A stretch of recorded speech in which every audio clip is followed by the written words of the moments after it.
Hello and welcome to another episode of Guitar Rescue. This is going to be a quick one today. Today we have another relatively inexpensive Yamaha guitar. This is a FS 800. This is their concert size, or kind of like a triple O and a Martin size. We're going to do the same thing. We just did a video where we a $13 upgrade where we added rosewood pins, a bone saddle, and a bone nut. So we're going to do that, but we're going to do one more thing today. We're going to put a strap button right here, and we're going to start with that. I had some pins. And I had a saddle bone. So I already stuck those in here, and it helps a lot. And I'm waiting on, I had to buy some bone nuts. I bought a package of bone nuts. I think it was around, I'll put a link to these nuts that I bought. And also you can buy the whole kit that has the bone nut, saddle, and rosewood bridge pins, okay, for like under $13 with tax. That's the best upgrade you can make to an inexpensive guitar and make it sound good. Okay, so today we're also going to put on a strap button here.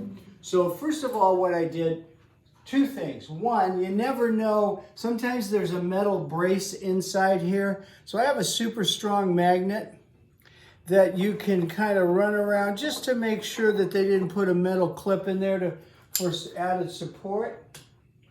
Or you can look these up on the manufacturers. Then I put a piece of masking tape and I marked the spot where I wanted to go. And I'm going to go in on an angle that's going to get the most meat and be the right angle for the pin. Then I took a pin and a screw. I'll show you. A strap button and a screw, and I put the screw in the strap button. And then I measured it against the drill, first for the width. So I wanted to get something smaller, at least the same size or smaller. And then I marked it with a piece of tape on the length so that I don't go too deep into the guitar. So we've already done that. Now we're going to put the drill in a drill. This is not my favorite drill. Then we're going to try to hold that all, try to get it as straight as we can. Okay, so we got it in the drill. And we're going to hold the guitar between our legs.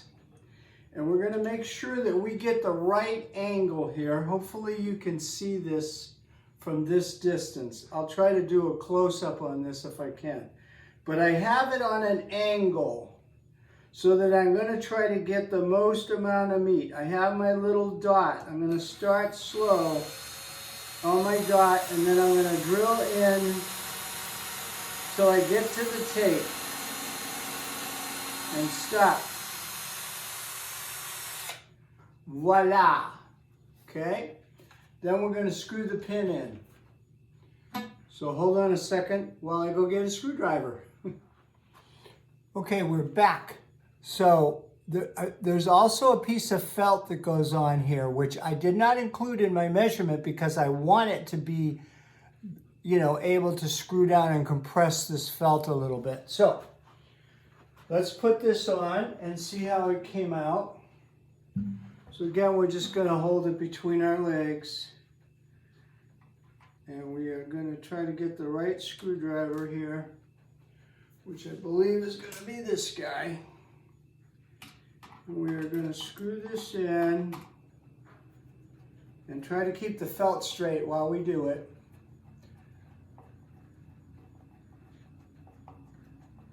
And this job is as simple as that. As long as you don't run into a metal piece in your inside the neck there. So that's why we kind of check with a magnet, because every once in a while they have a metal brace in there that you don't know about, so you have to be careful.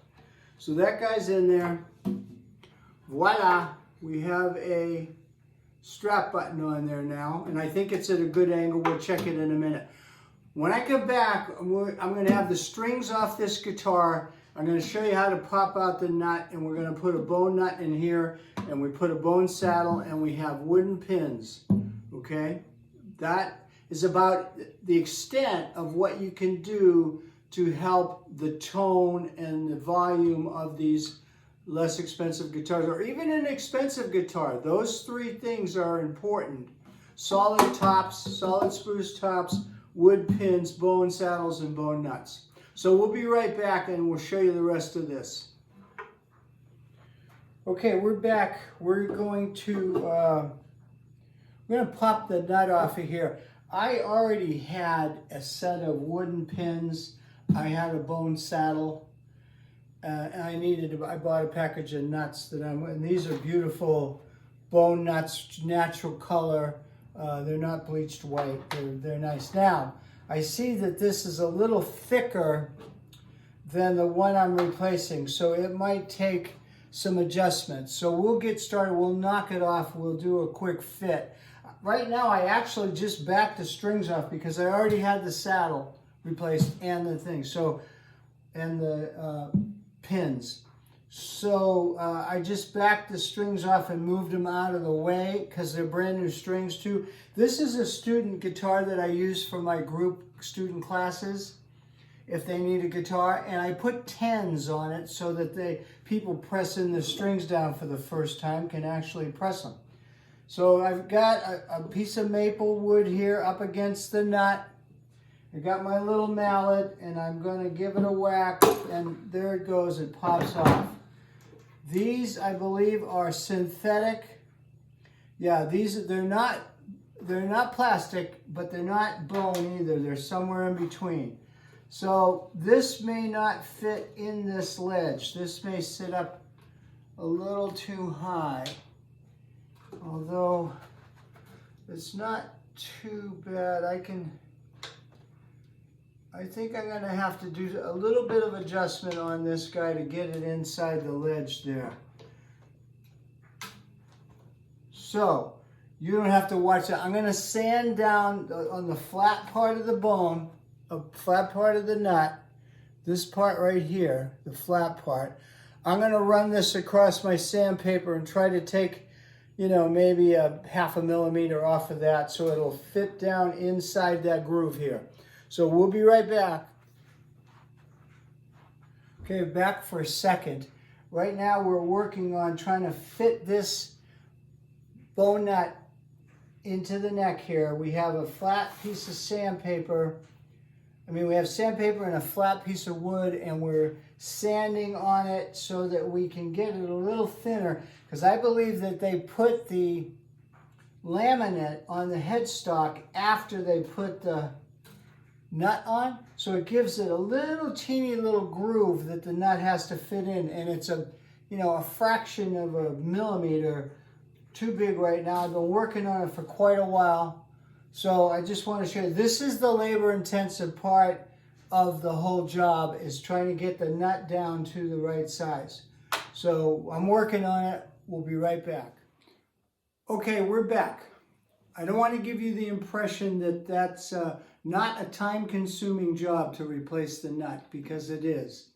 You have to spend a lot of time, shaping it right, sanding it nice and level if you need to. Also, as I mentioned, they put a laminate on this headstock after they put the nut on. So it gives you just a little teeny space, a little groove to drop the nut in. So you're trying to get the nut to be that size.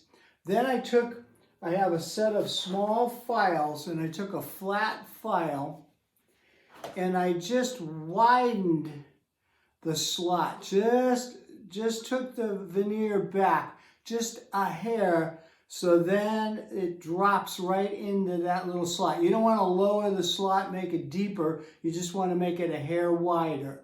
And that saves a lot of time, because I was sanding forever on that nut trying to... After I made the slot a little bigger, and I felt like it fit properly, I took a little bit of wood glue. This is Tidy Bond wood glue, original wood glue. And I just put a teeny weeny bit onto the nut, and I spread it with wooden toothpicks. Not a lot. And then I put it in, and I pushed it down and put the strings on it to add pressure while the glue dries. So that's That's finished with the nut. Get it right. This action still might be a little high. It's great for finger picking. I'll give it a couple of days and play with it and see if I like it there. But it sounds great. I'm sorry I didn't play it first because I had already put the pins in the saddle back there by the time I decided to show you what I was doing. Then the other thing was we started with a strap button, and there's the strap button with the strap on it. It works great. It's that's going to be perfect. That was a pretty easy job, as you saw. Okay, so I hope this helps a little bit. This is about the third different guitar that I did a video on where I have replaced the pins, the saddle, and the nut. Okay, and I highly recommend it. It's a relatively simple and inexpensive. You can buy either ebony, if you have an ebony bridge, you can buy ebony pins in that kit with the bone saddle and bone nut, or you can get rosewood. Actually, these are probably Paducah. I had some pins from another guitar that I was going to use, but I didn't. So they're in here, and they're solid wood, which is the main thing. And then I had this saddle from a kit, and then I bought a package of nuts. And I will put some links to the different scenarios that you can get. But if you're just doing it, if you don't have a bunch of them to do, buy the kit that has the nut, the saddle, and the correct color pins for you, and you'll be happy that you did. Okay, so I'm going to see you in the next video. This is about as loud, and this only has 10s on it, so it's a little more trebly than it would be if it had some heavier strings on it. Okay, so be safe out there and have fun, and keep working on your guitars. Talk to you later. Bye.